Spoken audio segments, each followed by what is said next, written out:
old Ben wouldn't tangle with him. Remember, there's good and bad in all kinds. Whenever you meet a new animal, you be careful. They always aren't as friendly as old Ben. Do you remember any of this? No. Well, let's try something else. Come on.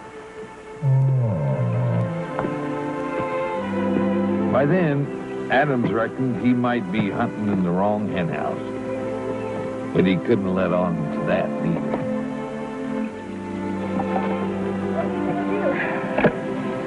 Well, since we ain't had no luck finding your ma and pa, I thought we'd make it easier for them to find you.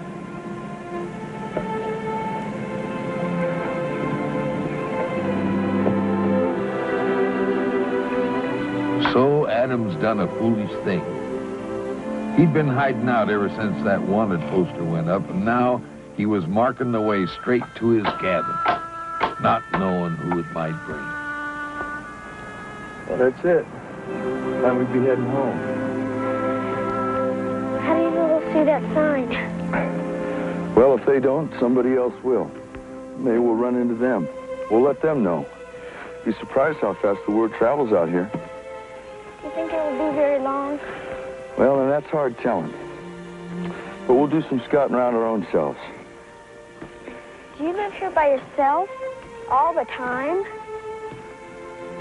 Well, I've got some friends of mine that stop by and visit. My blood brother, Nakoma, he's the one that taught me how to live out here in the wilds. And when he left off, my friend Jack took over. I'm still learning, though. Think he could stand living with me a spell? I think so. Well, Miss Bowker, welcome to your new home. After you, Ben.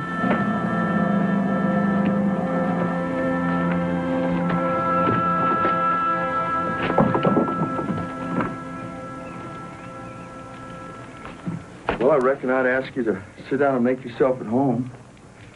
Ain't too used to female company. Have to forgive my manners.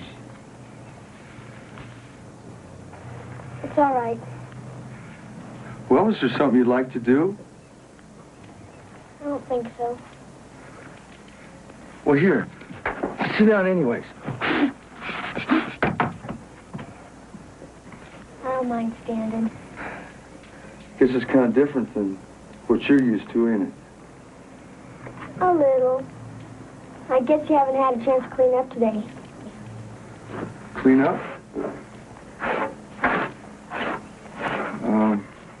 Don't give me a broom, I'll be glad to sweep. Ain't got a broom. You don't? Never had a need for one. Reckon I need one?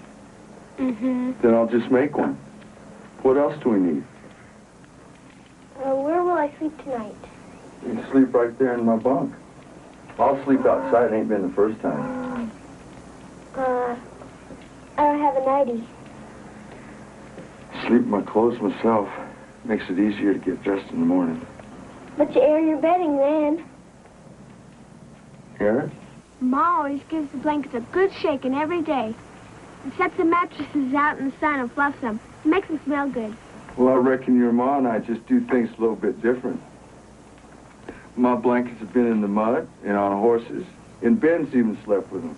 So I don't know what my blankets are going to smell like. I think you better air them out. All right, I got the hint.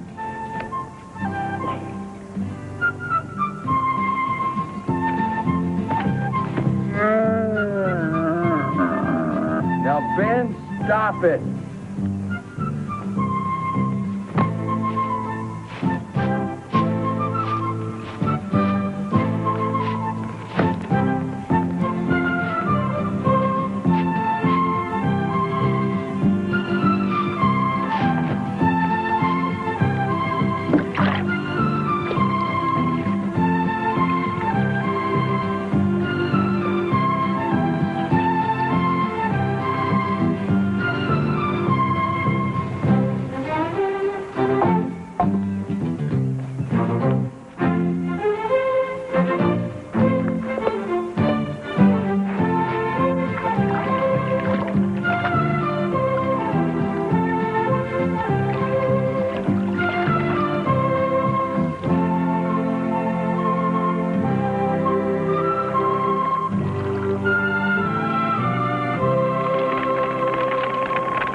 If you had some scissors, I could trim your beard for you. I use my knife when it needs trimming. You'd look better without a beard. No, the beard stays. My pa shaved every day. How many days has it been? I've lost track. Do you think they've given up looking for me? I'd never give up looking for you if you were mine. Oh, no, don't cry. I just meant that they wouldn't quit looking for you either. I even miss our house. What kind of a house did you have? Where'd you live? Boston. It was a white house, and I had my own room in the attic. And Pa used the front room for his cobbler shop. And Ma was in the kitchen most of the time baking for the neighbors. And it always smelled so good. Leather, bread, cookies, and everything. Well, I'd miss a house like that, too. Why'd you leave? There was a fire, and it got all burned up. And some of Pa's friends were after him to go west with them anyways. So he did. Pa thought he might try farming. I think it's my bedtime. You tuck me in? If you'd like me to.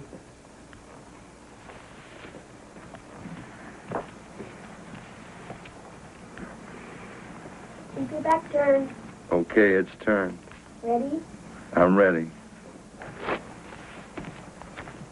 You have to show me how. You tuck the blanket under the mattress here, and then down there, and then there. Okay. How's that? Fine. You snug? Those clothes are starting to get pretty warm.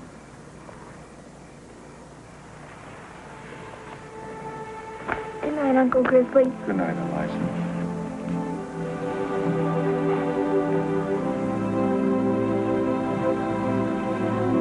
Sweet dreams.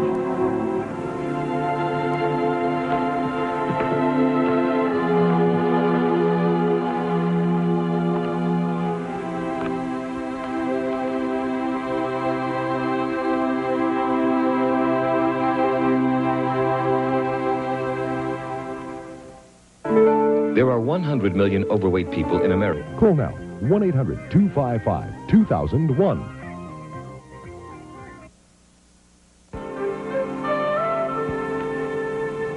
Well, I'd say we did a right fine job, young lady. Of course, I got to admit your stitchings are mighty fancier than mine. How's it fit? All right, I guess. It feels kind of funny. Well, it's just because you never wore a man's shirt before. But they're real comfortable once you get them broke in. I wish you had a mirror. The stream outside will work just fine. Can't you keep up here with me, you flea-bitten nag? Who's that? That's just Jack and number 7. I knew they'd be along soon. Come on. Come along. Last time I'd take you anywhere. I've never seen such contrariness in anything. Hello, the cabin. Now, don't judge too much by appearances. Jack's a mighty fine fellow. All right? All right. Howdy, Jack. Adam? What took you so long this time? Blame it on old flab ears here. Him and me are about to come to a parting of the ways. Seems like I hear the same thing every time you come. Oh, this time I mean it. I'm going to start looking for a number 8. I got you some flour, salt, and powder and lead. And them carvings you give me to trade for you, they fetched a good price. Well, who's this little critter? Don't remember her before. Jack, I'd like you to meet Miss Eliza Bowker.